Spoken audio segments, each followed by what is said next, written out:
रामधारी गुप्ता उच्च गति अभ्यास खंड 1 प्रतिलेखन संख्या 8384 स्पीड 100 शब्द प्रति मिनट। Ready start. महोदय, भारत ही नहीं सारी दुनिया आज विज्ञान और प्रौद्योगिकी के द्वारा लाए गए परिवर्तनों के कारण महान परिवर्तनों की ड्योढ़ी पर खड़ी है। इन चीज़ों ने लोगों के जीवन को बदला तो है, किंतु केवल ऊपरी तौर पर। आज हमारे पास ऊंची ऊंची और सुंदर सुंदर इमारतें हैं।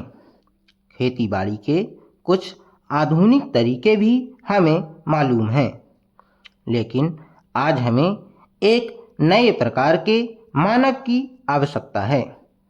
ऐसा मानव जो विस्तारशील ज्ञान को वास्तविक उच्च जीवन के लिए उपयोग कर सके। मेरे विचार से गांधी जी ने यही करने का प्रयत्न किया, एक मानव निर्माण करने का। मैं नहीं कह सकती कि मनुष्य का स्वभाव जैसा है उसे देखते हुए आज की दुनिया में ऐसा करना संभव होगा या नहीं, किंतु इस दिशा में प्रयत्न करना उपयुक्त होगा और केवल बुद्धिजीवी ही इस तरह का प्रयत्न और दूसरों का मार्गदर्शन कर सकते हैं। आज दुनिया बहुत छोटी हो गई है और हम अलग अलग खानों में बंटकर नहीं रह सकते। हमें अपने लक्ष्य प्राप्ति के लिए कहीं अधिक एक होकर रहने की आवश्यकता है। हम लोकतंत्र में विश्वास करते हैं, एक तो संसदीय प्रणाली की सरकार के अर्थ में, दूसरे उस तरीके में जिस तरीके से हम अपनी पार्टी में और अन्यत्र काम करते हैं। पर लोकतंत्र रूपी हमारा ताज़ा पानी कभी कभी जातिवाद, सांप्रदायिकता और सामाजिक रीति रिवाजों इत्यादि के सड़ते गड्ढों में बंद हो जाता है। आपके पास लोकतंत्र है, आपके पास वोट देने का अधिकार है, या आप अपने विचारों को खुलकर प्रकट कर सकते हैं। इन सब के तब तक कुछ अर्थ नहीं होते जब तक आप इस प्रक्रिया से सामाजिक जीवन में परिवर्तन की नई धाराएं उत्पन्न नहीं कर देते, जो हमारे लोगों के हर वर्ग और स्तर में समा जाए। प्रस्ताव पास कर देना बहुत सरल है, पर उसका कार्यान्वयन करना सरल नहीं। हम जानते हैं कि स्थिति या पद में कुछ लोगों का निहित स्वार्थ हो जाता है और कुछ एक का किन्हीं दूसरी चीज़ों में, लेकिन सबसे बड़ा निहित स्वार्थ है भय, जो जाना पहचाना है, उसे परिवर्तित करने का भय।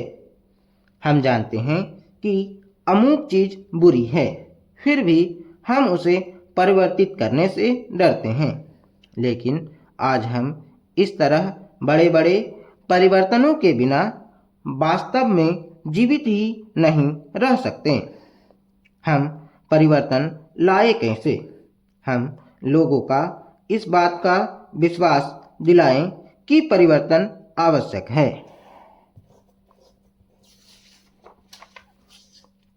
महोदय, पिछले कुछ वर्षों में सभी राजनीतिक दल किसी न किसी तरह से जनता से दूर हो गए हैं। आज हम और आप दोनों को अपनी जड़ों को फिर से जमाना होगा, जनता से प्रेरणा लेनी होगी। हमें जनता की आकांक्षाओं, उसकी मांगों और उसकी आवश्यकताओं के अनुसार चलना होगा।